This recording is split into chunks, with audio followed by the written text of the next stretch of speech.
প্রিয় দর্শক, সবাইকে স্বাগত জানিয়ে শুরু করছি আজকে টাইম নিউজ। সঙ্গে আছে আমি সাদিয়া খন্দকার। প্রথমে জানিয়ে দেব ব্রুশ ফিশার সংবাদ শিরোনাম। জাতীয় নিরাপত্তা উপদেষ্টা জেনারেল ফ্লিনকে অব্যাহতি দেওয়ার বিষয়ে সিদ্ধান্ত নিতে যাচ্ছেন ডোনাল্ড ট্রাম্প। শরণার্থীর অভিবাসন নিয়ে ট্রাম্প ট্রুডোর বিপরীতমুখী অবস্থান।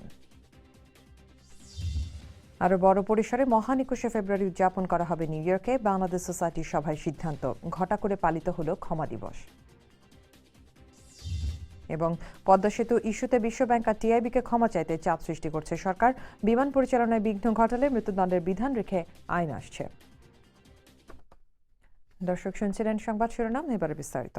ক্ষমা মানুষের মহৎ গুণাবলীর একটি। সেই গুণাবলীকে আরও অগণিত মানুষের হৃদয়ে পৌঁছে দিতে কতিপয় বাংলাদেশি মিলে একটি দিবস ঠিক করে।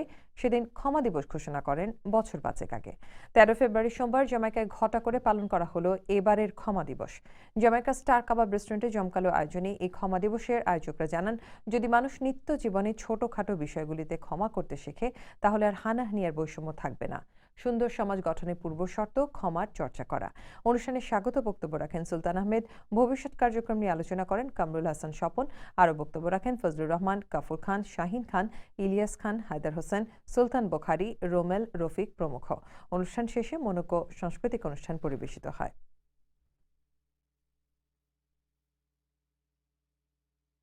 আমরা ক্ষমা দিবসটা চালু করেছি গত 3 বছর আগে, যেন এই দিনে মানুষের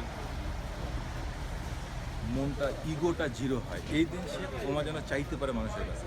আসলে প্রতিদিনই তো ক্ষমা চাওয়ার দিন, কিন্তু এই দিন স্পেশালি কারো রাগ সব কিছু কমায়, যেন ক্ষমা চাইতে পারে এবং এই দিন কেউ যেন ক্ষমা করতে পারে।